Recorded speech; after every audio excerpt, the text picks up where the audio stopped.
മാംഗല്യം. നീ എവിടേക്കും പോവണ്ട. ഇവിടെ ഈ കോവിലകത്ത് നീ എന്നും കാണണം. എൻ്റെ ഏട്ടൻ്റെ ഭാര്യയായിട്ട് എൻ്റെ പ്രിയപ്പെട്ട ജാനിക്കുട്ടി.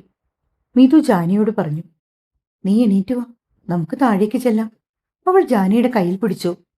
വേണ്ട, എല്ലാവർക്കും എന്നോട് ദേഷ്യവും പകയുമാണ്. ഞാൻ എവിടേക്കും വരുന്നില്ല. അങ്ങനെ പറഞ്ഞാൽ പറ്റില്ല. നീ വന്നേ പെണ്ണേ, നമുക്ക് പോയിട്ട് വരാം. ജാനിയെ ഒരുപാട് നിർബന്ധിച്ചെങ്കിലും അവൾ എഴുന്നേറ്റ് ചെല്ലാൻ കൂട്ടാക്കിയില്ല. സോറി മിതു, ഞാനില്ല. എന്നെ ദയവ് ഇത് നിർബന്ധിക്കരുത്. ഒടുവിൽ മിതു അവളുടെ റൂമിൽ നിന്നും താഴേക്ക് ഇറങ്ങിപ്പോയി. ആ കുട്ടി എവിടെ? മിതുവിനെ കണ്ടപാടെ പാർവതി ചോദിച്ചു. അവള് റൂമിൽ തന്നെയുണ്ട്. എല്ലാവർക്കും അവളോട് ദേഷ്യമില്ലേ, അതുകൊണ്ടാ അവൾ ഇറങ്ങി വരാൻ കൂട്ടാക്കാത്തെ. പിന്നെ ദേഷ്യമില്ലാതിരിക്കുവോ? അങ്ങനെയൊക്കെ ഇവിടെ സംഭവിച്ചത്. നയോമിയുടെ സ്ഥാനത്താണ് ഇന്ന് ജാനി ഇവിടെ നിൽക്കുന്നത്. ഓ, അമ്മയ്ക്കിപ്പോഴും അവളുടെ കാര്യമാണോ വലുത്? എന്റെ അമ്മേ, അവൾ ആരാണ് ഭയങ്കരിയെന്ന് അമ്മ നേരിട്ട് കണ്ടതല്ലേ.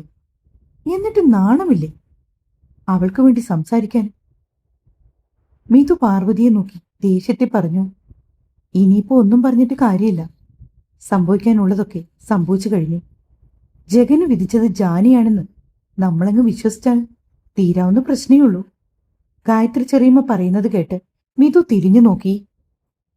അതെ, ചെറിയമ്മ പറഞ്ഞതാണ് സത്യം. എത്രയ്ക്കായാലും ശരി, ഈശ്വര നിശ്ചയം മാത്രമേ നടക്കൂ. അതാണ് ഇന്നിവിടെ സംഭവിച്ചത്. അതിനമ്മ ഒന്നും പറഞ്ഞിട്ട് കാര്യമില്ല. പാർവതി എടുത്തുവെച്ച ഒരു ഗ്ലാസ് ചായയുമായിട്ട് മിതു മുകളിലെ മുറിയിലേക്ക് പോയി. ജഗൻ ഈ സമയത്ത് അവന്റെ റൂമിലായിരുന്നു. നയോമി കുറേ മെസ്സേജ് അവന് സെൻഡ് ചെയ്തിട്ടുണ്ടായിരുന്നു. ആദ്യത്തെ 1-2 മെസ്സേജസ് വായിച്ചു നോക്കിയുള്ളൂ. ഇത്രയ്ക്ക് വലിയൊരു ചതിയനായിരുന്നു ജഗനെന്ന് അറിഞ്ഞിരുന്നില്ലെന്നും അവനിൽ നിന്ന് രക്ഷപ്പെട്ടത് തന്റെ മഹാഭാഗ്യമായിട്ടാണ് കാണുന്നതെന്നുമായിരുന്നു നയോമിയുടെ ആദ്യത്തെ മെസ്സേജ്. അവളോട് പ്രേമമായിരുന്നെങ്കിൽ തന്നെ എന്തിനാണ് ഇങ്ങനൊരു വേഷം കെട്ടി ഇറക്കിയത്? ഒരു വാക്ക് പറഞ്ഞിരുന്നെങ്കിൽ താൻ ഒഴിഞ്ഞു മാറി തരുമായിരുന്നില്ലേ? എന്തിനിങ്ങനെ ഒരു വിട്ടിവേഷം കെട്ടിച്ചു? ജഗൻ നയോമിയുടെ നമ്പർ ബ്ലോക്ക് ചെയ്തു. എന്നിട്ട് ഫോൺ കിടക്കയിലേക്ക് വലിച്ചെറിഞ്ഞു. ജഗൻ വാതിൽക്ക് വന്നിട്ട് അമ്മ വന്ന് വിളിച്ചപ്പോഴാണ് അവൻ എഴുന്നേറ്റ് ചെന്ന് ഡോർ ലോക്ക് മാറ്റിയത്. ജഗന് വേണ്ടി അവരുടെ കയ്യിൽ ഒരു ഗ്ലാസ് ജ്യൂസ് ഉണ്ടായിരുന്നു. ഇതാ മോനെ, ജ്യൂസ് കുടിക്ക്. പാർവതി കൊടുത്തതും ജഗൻ ജ്യൂസ് വാങ്ങിച്ചു. എന്നിട്ട് അത് ഒറ്റ വലിക്ക് കുടിച്ചു തീർത്തു. മോനെ, എന്തായാലും മോശമായിപ്പോയി. ഞാൻ മധുരം തരാൻ വേണ്ടി വിളിച്ചപ്പോ അത് കേൾക്കാൻ പോലും കൂട്ടാക്കാതെ നീ കയറിപ്പോയത്. എല്ലാവരുടെയും മുമ്പിൽ അമ്മ നാണം കെട്ടുപോയ പോലായി. അതിന് മറുപടിയൊന്നും പറയാതെ ജഗൻ ഗ്ലാസ് അവർക്ക് തിരികെ കൊടുത്തു. എന്നിട്ട് റൂമിലേക്ക് തന്നെ പോയി. ഇത്തിരി നേരം വാതിക്ക നിന്നിട്ട് പിന്തിരിഞ്ഞിറങ്ങി പോവുകയും ചെയ്തു. കോവിലകത്ത് വിവാഹം കൂടാൻ എത്തിയവരെല്ലാം അന്ന് തന്നെ മടങ്ങുകയാണ്. കുറച്ചു ദിവസം നിന്നിട്ട് പോകാന്ന് സേതുനാഥൻ പറഞ്ഞെങ്കിലും മക്കൾക്കൊക്കെ ഓരോരോ തിരക്കുകൾ. അങ്ങനെ ഓരോരുത്തരെ വൈകാതെ യാത്ര പറഞ്ഞു പോയി. മിതു, ആ കുട്ടി എവിടെ? ജാനി മുത്തശ്ശി ചോദിച്ചതും മിതു വന്നിട്ട് അവൾ മുകളിലുണ്ടെന്ന് പറഞ്ഞു. കുളിച്ചിട്ട് ഇറങ്ങി വരാൻ പറയൂ. തുളസിത്തറയിൽ ഇന്ന് വിളക്ക് കൊളുത്തേണ്ടത് ആ കുട്ടിയാണ്. ചടങ്ങുകളൊന്നും നിനക്കറിയില്ലേ മിതു? അപ്പോഴാണ് മിതുവും ആ കാര്യത്തെപ്പറ്റി ആലോചിച്ചത്. അതായത് കോവിലകത്ത് വിവാഹം കഴിച്ച് പുതുതായിട്ട് വരുന്ന പെൺകുട്ടി വേണം അന്നേ ദിവസം മുഴുവൻ ഒരാഴ്ച തുളസിത്തറയിൽ വിളക്ക് വയ്ക്കേണ്ടത്. സാധാരണയായിട്ട് 4-ാമത്തെ ദിവസം വിവാഹം കഴിഞ്ഞ് പെൺകുട്ടികൾ സ്വന്തം വീട്ടിലേക്ക് പോകുമ്പോൾ കോവിലകത്ത് 7-ാമത്തെ ദിവസം കഴിഞ്ഞിട്ട് ആ ചടങ്ങ് നടത്തുന്നത്. കുളിച്ച് നേരിത് ചുറ്റി ഈറനോടെ വന്ന് തുളസിത്തറയിൽ വിളക്ക് വെച്ച് പ്രാർത്ഥിച്ചാൽ പെൺകുട്ടിക്ക് മച്ചിൽ ഭഗവതിയുടെ അനുഗ്രഹം ലഭിക്കുമെന്നാണ് ഇവരുടെ വിശ്വാസം. മിതു ഇക്കാര്യത്തെപ്പറ്റി പറയുവാനായി ജാനിയുടെ അരികിലേക്ക് ഓടിച്ചെന്നു. ജാലക വിരിയിലൂടി വെറുതെ പുറത്തേക്ക് കണ്ണുനട്ട് നിൽക്കുകയാണ് ജാനി. അവിടെ നിന്ന് നോക്കിയാൽ കാണുന്നത് വടക്കുവശത്തെ കുളമാണ്. അതിൻ്റെ അപ്പുറത്താണ് ഒരു മതിൽക്കെട്ട്. അവിടെ നിന്നും അക്കരെ ഒരു പാടമാണ്. കുറെ കുട്ടികൾ അവിടെ ക്രിക്കറ്റ് കളിക്കുന്നുണ്ട്. ജാനി ഓർക്കുകയായിരുന്നു, പലരും പറഞ്ഞു കേട്ടത് ജീവിതത്തിലെ ഏറ്റവും സൗഭാഗ്യം നിറഞ്ഞ കാലമെന്ന് പറയുന്നത് ബാല്യമാണെന്ന്. താൻ പഠിച്ച സ്കൂളിലും കോളേജിലും ഒക്കെ ടോക്ക് നടത്താൻ വരുന്നവർ പറയുന്നത് നിങ്ങൾ ഏറ്റവും എൻജോയ് ചെയ്യുന്നത് ഈ കാലഘട്ടത്തിലാണെന്നായിരുന്നു. പക്ഷെ തന്റെ ജീവിതം ഓർമ്മ വെച്ച കാലം മുതൽ അമ്മയുടെ അച്ഛൻ്റെയും ശത്രുവായിട്ടാണ് താൻ വളർന്നതെന്ന് അവൾ ഓർത്തുപോയി. ആകെ കൂടിയൊരു ആശ്വാസം എന്ന് പറയുന്നത് അച്ചമ്മയായിരുന്നു. സ്കൂളിൽ നിന്ന് വരുമ്പോൾ തന്നെ കുളിപ്പിക്കുന്നതും മുടി കെട്ടിത്തരുന്നതും ചോറ് വാരിത്തരുന്നതും ഒക്കെ അച്ചമ്മയായിരുന്നു. രാത്രിയിൽ അച്ചമ്മയുടെ വയറിന്റെ ചൂട് പറ്റി അങ്ങനെ കിടക്കും. മറ്റൊന്നിനുമല്ല, കഥകൾ കേൾക്കാനായി. അച്ചമ്മ ഒരുപാട് കഥകളും പാട്ടുകളും ഒക്കെ പാടിയും പറഞ്ഞും തന്നെ ഉറുക്കിയ കാലം. അന്ന് അച്ചമ്മയുടെ മടിയിൽ പോയി ചാഞ്ഞു കിടക്കുവാന് അവൾക്ക് വല്ലാത്ത മോഹം തോന്നി. പാവം ജാനി. അവളുടെ കണ്ണുകൾ വല്ലാണ്ട് നിറഞ്ഞു.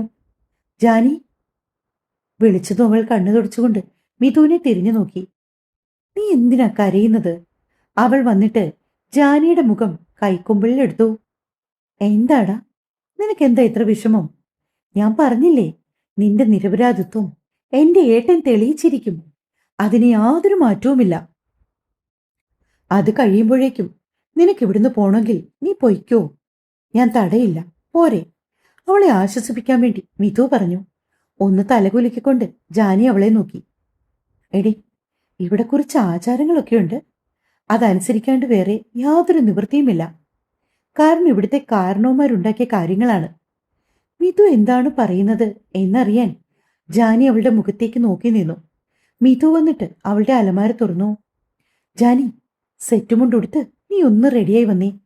താഴെ തുളസിത്തറയിൽ വിളക്ക് വയ്ക്കുവാനാണ്. എന്തിന്? ജാനിക്ക് പെട്ടെന്ന് ഒന്നും മനസ്സിലായില്ല.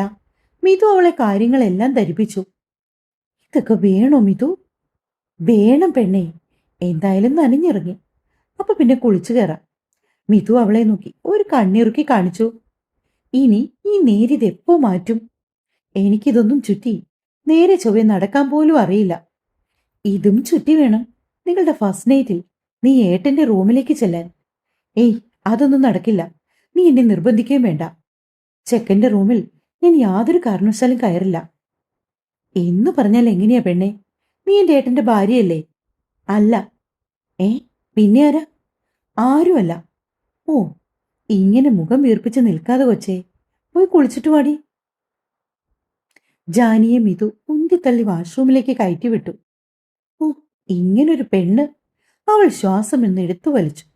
അപ്പോഴേക്കും ഗായത്രിയും മിഥുവിന്റെ റൂമിലേക്ക് വന്നു. ജാനി എവിടെ? കുളിക്കാൻ കയറിയത ചെറിയമ്മേ. ജഗനാണെങ്കിൽ റൂമിൽ നിന്ന് ഇറങ്ങുന്നത് പോലുമില്ല. എന്തായാലും നടക്കാനുള്ളത് നടന്നു കഴിഞ്ഞു. ഇനിയിപ്പോ സന്തോഷത്തോടെ കഴിഞ്ഞാ പോരെ. അത് നമ്മൾ മാത്രം വിചാരിച്ച പോരല്ലോ, അവർക്ക് രണ്ടാൾക്കും കൂടി തോന്നണ്ടേ. ഗായത്രിയും മിഥുവും തമ്മിൽ സംസാരിച്ചു നിന്നപ്പോ ജാനി കുളിച്ചിട്ട് ഇറങ്ങി വന്നു. നേരിയത് കൊടുക്കാനൊന്നും അവൾക്കറിയില്ല. അതുകൊണ്ട് തന്നെ മിഥു ആയിരുന്നു അവളെ ഹെൽപ്പ് ചെയ്തത്. ആകെ കൂടി ഇത്തിരിയേ ഉള്ളൂ. മിഥുവിനേക്കാൾ കൊച്ചു പെൺകുട്ടിയാണ് ജാനി. ഗായത്രി അവളെ കണ്ടപ്പോൾ ഓർത്തു. അവർ രണ്ടാളും കൂടി ജാനിയെ ഒരുക്കിക്കൊണ്ടുവന്നു. മുത്തശ്ശനും മുത്തശ്ശിയും ഒക്കെ താഴെ ഹോളിലിരിപ്പുണ്ട്. ജാനി എല്ലാവർക്കും ഒരുപാട് ഇഷ്ടമായിരുന്നു. മുൻപൊരു തവണ വന്നപ്പോൾ അവളുടെ പിന്നാലെ നടന്ന് സംസാരിച്ചവരാണ് ഇപ്പോൾ മുഖം തിരിച്ച് നടക്കുന്നത്. അത് കാണും തോറും ജാനിക്ക് നെഞ്ചു വിങ്ങി. ജഗൻ എവിടെ? മുത്തശ്ശന്റെ ശബ്ദം മുഴുങ്ങി. മിഥു, അവനെ പോയി വിളിച്ചിട്ട് വരൂ. മുത്തശ്ശി പറഞ്ഞതും മിഥു വീണ്ടും മുകളിലേക്ക് കയറിപ്പോയി. ഏട്ടാ, അവളവന്റെ റൂമിൽ കൊട്ടി. ജഗൻ ദേഷ്യത്തി വന്ന് വാതിൽ തുറന്നു. എന്താ മിഥു? ഏട്ടനെ താഴെ എല്ലാരും അന്വേഷിക്കുന്നു. തുളസിത്തറയിൽ വിളക്കി വയ്ക്കാൻ ജാനി റെഡിയായി നിൽക്കുക. ഏട്ടനും കൂടി വരാൻ പറഞ്ഞു. അവൾ ഒറ്റയ്ക്ക് നടത്തിക്കോളും, എനിക്ക് നേരമില്ല. ജഗൻ വാതിലടയ്ക്കാൻ തുടങ്ങിയതും മിഥു തടഞ്ഞു. ഏട്ടാ, എന്റെ ജാനിയെ ഏട്ടൻ മനസ്സിലാക്കുന്ന ഒരു ദിവസം വരും. അന്ന് അവളോട് കാണിക്കുന്ന ഈ ദേഷ്യത്തിനും വെറുപ്പിനും ഒക്കെ പകരമായി എന്റെ ഏട്ടൻ എന്തൊക്കെ ചെയ്താലും മതിയാവില്ല. ഈ മിഥു പറയുന്നത് ഏട്ടൻ ഓർമ്മയിൽ വെച്ചോളൂ. ജഗൻ! മുത്തശ്ശി ഉറക്കെ വിളിച്ചു. പല്ല് ഞെരിച്ചുകൊണ്ടവൻ താഴേക്ക് വന്നത്. നീ കുളിച്ചില്ലേ മോനെ? അവന്റെ വേഷം കണ്ട് മുത്തശ്ശി ചോദിച്ചു. അവൻ അതിന് മറുപടിയൊന്നും പറഞ്ഞില്ല. പോയി കുളിച്ചിട്ട് വരൂ ജഗൻ. ഇതെന്തൊരു സ്വഭാവമാണ് മോനെ? മുത്തശ്ശി ചോദിച്ചെങ്കിലും അവനത് മൈൻഡ് ചെയ്യാതെ നിന്നു. ഇനിയിപ്പോ നേരം വൈകും, ചടങ്ങ് വേണ്ടേ? ഇറങ്ങി ചെല്ല് ജഗൻ. രാമനാഥൻ മകന്റെ ചുമലിൽ ഒന്ന് തട്ടി. അരികിലായി നിന്ന് ജാനിയുടെ കയ്യിൽ ജഗൻ കടന്നു പിടിച്ചതും ജാനി പേടിച്ചുപോയി. എന്നാൽ അവൻ അവളെയും കൂട്ടി നേരെ പൂജാമുറിയിലേക്കാണ് ചെന്നത്. നിലവിളക്ക് കൊളുത്തിയത് ജഗനായിരുന്നു. ശേഷം അവൻ ഒരു ചെറിയ വിളക്കെടുത്തിട്ട് ജാനിയോട് നിലവിളക്കിൽ നിന്നും തിരി തെളിയിക്കുവാൻ പറഞ്ഞു. ജാനി അവൻ പറഞ്ഞ പോലെ ചെയ്തു. കുട്ടിയുടെ സീമന്തം ഇങ്ങനെ ഒഴിഞ്ഞു കിടക്കാൻ പാടില്ലാട്ടോ. ചെറിയമ്മ പറഞ്ഞപ്പോ ജഗന്റെ മിഴികൾ അവളുടെ നെറുകയിലേക്ക് പതിഞ്ഞു. പൂജാമുറിയിലിരുന്ന സിന്ദൂരച്ചെപ്പിൽ നിന്നും ഒരു നുള്ളു സിന്ദൂരമെടുത്ത് ജഗൻ ജാനിയുടെ നെറുകയിലേക്ക് ചാർത്തി. ജാനി പതിയെ മിഴികൾ ഉയർത്തി നോക്കിയപ്പോൾ തികഞ്ഞ ഗൗരവത്തിൽ നിൽക്കുവാണവൻ. മഹാദേവാന്ന് മുത്തശ്ശി അലറിയതും എല്ലാരും നടുങ്ങിപ്പോയി. അപ്പോഴേക്കും ജഗൻ ജാനിയെ വലിച്ച് അവനിലേക്ക് അടുപ്പിച്ചിരുന്നു. അവന്റെ വിരിഞ്ഞ നെഞ്ചിൽ തട്ടി നിന്നതും ജാനി പെട്ടെന്ന് പകച്ചുപോയി. നേരിയതിന്റെ തുമ്പിൽ നിലവിളക്കിൽ നിന്നും ഒരൽപ്പം തീ പിടിച്ചതാണ്. ചെറുതായി പിടിച്ചതേ ഉള്ളായിരുന്നു. അതുകൊണ്ട് ജഗനാണ് അത് തല്ലിക്കെടുത്തിയത്. ഈശ്വര, അനർത്ഥമാണല്ലോ കാണുന്നത്. അച്ചമ്മ കരയാൻ തുടങ്ങി. എല്ലാ അനർത്ഥം തന്നെയാണല്ലോ നടന്നത്. കാലത്തെ മുതലുള്ള കാര്യങ്ങൾ ഒന്ന് ആലോചിച്ച് നോക്ക്. ഇനിയിപ്പോ ഇതിന്റെ കുറവ് കൂടി ബാക്കി. എത്രയും പെട്ടെന്ന് പണിക്കരെ വിളിച്ചു വരുത്തണം. ജാതകവും പൊരുത്തവും ഒന്നും നോക്കാതെ നടത്തിയ വിവാഹമല്ലേ. എന്തെങ്കിലും ദോഷമുണ്ടോ എന്ന് ആർക്കറിയാം. മുത്തശ്ശൻ പറയുകയാണ്. ഇനിയിപ്പോ ദോഷം ഉണ്ടെങ്കിൽ തന്നെ കുട്ടികളെ തമ്മില് ഈ ബന്ധം പിരിക്കാനൊന്നും പറ്റില്ലല്ലോ. അതുകൊണ്ട് ഈ വിധ സംസാരങ്ങളൊന്നും വേണ്ട. ശബരി ചെറിയറ്റ് മുത്തശ്ശൻ പറഞ്ഞതിന് മറുപടി കൊടുത്തു. എല്ലാം കണ്ടും കേട്ടും വിറങ്ങലിച്ചു നിൽക്കുകയാണ് ജാനി. അവൾക്ക് ആകെക്കൂടി വല്ലായ്മയായിരുന്നു. താൻ മൂലം ഈ കോവിലകത്തിന് എന്തെങ്കിലും ദോഷം ഭവിക്കുമോ എന്നതായിരുന്നു അവളുടെ മനസ്സിൽ. ഇറങ്ങി വരൂ, ഇനി ചടങ്ങ് നടത്താണ്ടിരിക്കേണ്ട. മുത്തശ്ശി പറഞ്ഞതും ജാനിയും ജഗനും നിലവിളക്കുമായി തുളസിത്തറയിലേക്ക് പോയി. വിധുവും പാർവതിയും ഒക്കെ സങ്കടത്തിലായിരുന്നു. ഇതിനു മുന്നേ പാർവതിയുടെ കുടുംബത്തിൽ ഇങ്ങനൊരു അനർത്ഥം സംഭവിച്ചു. പാർവതിയുടെ അമ്മാവന്റെ മകൻ വിവാഹം കഴിച്ചുകൊണ്ടുവന്ന പെൺകുട്ടിക്കും പൂജാമുറിയിൽ വെച്ച് അവളുടെ ഡ്രസ്സിൽ തീ പിടിച്ചു. ഒരാണ്ട് തുകയും മുന്നേ അന്നേ ഡ്രസ് ഇട്ടുകൊണ്ട് ആ പെൺകുട്ടിയുടെ ചിത തെക്കേ തൊടിയിൽ എരിയുകയായിരുന്നു. അതോർത്തുകൊണ്ടായിരുന്നു അവർക്ക് രണ്ടാൾക്കും സങ്കടം വന്നത്. മുത്തശ്ശി പറഞ്ഞത് പ്രകാരം ജാനി തുളസിത്തറയ്ക്ക് 3 വലം വെച്ചു. അവളോടൊപ്പം ജഗനും ഉണ്ടായിരുന്നു.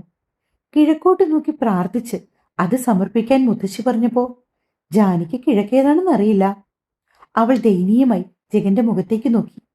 ആ മുഖത്തെ ഗൗരവം കണ്ടതും പാവം ജാനി തല കുമ്പിട്ട് നിന്നു. മുൻപോട്ട് നോക്ക് ജാനി. ജഗന്റെ ശബ്ദം അവളുടെ കാതിൽ പതിഞ്ഞു. പെട്ടെന്ന് അവൾ മുൻപിലേക്ക് നോക്കി. അപ്പോഴാണ് അതാണ് കിഴക്കെന്ന് അവൾക്ക് പിടികിട്ടിയത്. ഭഗവാനെ, എത്രയും പെട്ടെന്ന് എന്നെ നിന്റെ അടുത്തേക്ക് വിളിക്കണേ. മടുത്തീ ജീവിതം.